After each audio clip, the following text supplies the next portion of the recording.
Hi, this is Tim of the 1916 Company. Welcome and thanks for logging on. If you love this watch, my email is still tmosso@thewatchbox.com and it's still in the description below. Your purchase and pricing email question line for buying this or any watch you see on any of our platforms. I'm still tmosso@thewatchbox.com for pricing.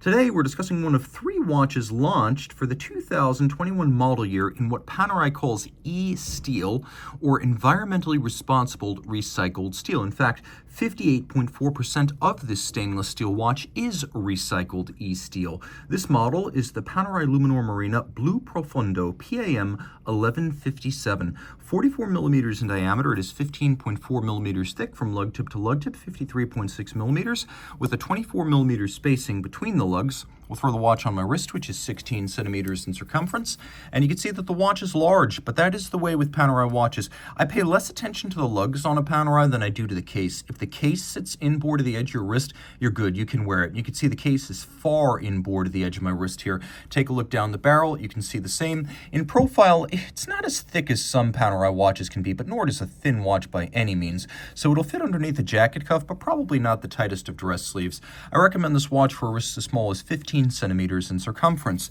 As with the case metal, the strap, which is PET, is from recycled ocean plastic and nylon. So that is what the top is. It's bolstered or stuffed to give it some volume. It has a leather gusset sewn in to avoid gouging. It has a folded edge, a monotone stitch, and then on the bottom we have a more conventional calfskin leather, and you can see no crimping, no gouging. This is a brand new Panerai factory strap minders in brand new condition, a traditional Panerai stainless steel satinated trapezoidal pin buckle for on-the-fly adjustments. You can see this is a Luminor 1950 style case, which is a little bit more historically representative of Panerai in the 1950s than the Panerai case of the 1990s, which was designed for the 90s by Alessandro Betterini. That Betterini case, also called the Tunican, is a little bit more of a rectangular prism, whereas this is a little bit more complex in its shape. It's more elegant, but again, also very true to that 6152 combat watch of the 50s.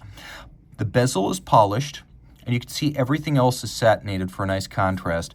We have E-steel engraved in the locking lever for the crown, and then from the bottom you can see that Panerai's most upscale quick release system is used on these lugs, so with the tools included you can quickly remove the bar that retains the straps. Swapping straps, it's a big part of the fun of Panerai ownership.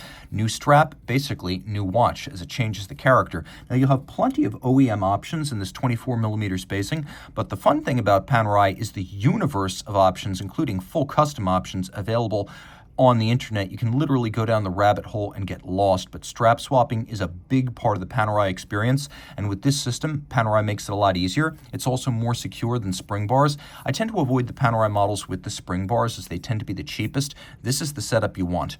You can also see that the watch includes a little rubber shoulder around the crown, and then we have that device protecting the crown, which is super iconic, covering up everything. You know what brand and model line this is. That's how distinctive that crown guard is. Devised in the 40s and implemented in the 50s, it has a couple of advantages over shouldered crown guards. First, if you get hit head-on, you have protection.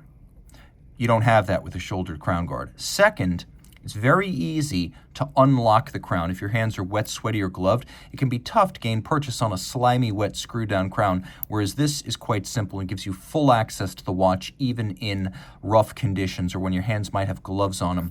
Now at this point, I can access the winding, I can access the time zone hour hand, which can move independent of the other hands on the dial and even adjust the date forward or backwards, depending on which way I'm traveling across the international date line. I can pull the crown out all the way, activate hacking seconds, close it all back up. You can see there's a little bearing inside the cam lobe. Since 2007, that's called the runner. It makes the action smoother. And the real reason this was created originally was because the first 2 decades of Panerai watches were made by Rolex with oyster cases, and they were manual wind, so constantly screwing in and out to set the watch and wind the watch meant that the stem seals got worn out. Here, this system merely compresses and decompresses them, which means there's a lot less wear and tear on those seals. There's also no chance you're going to jump into the water and drown your watch. It's easy to have a screw-down crown backed out a few turns without noticing it, whereas this is like a big red flag that prevents you from doing so.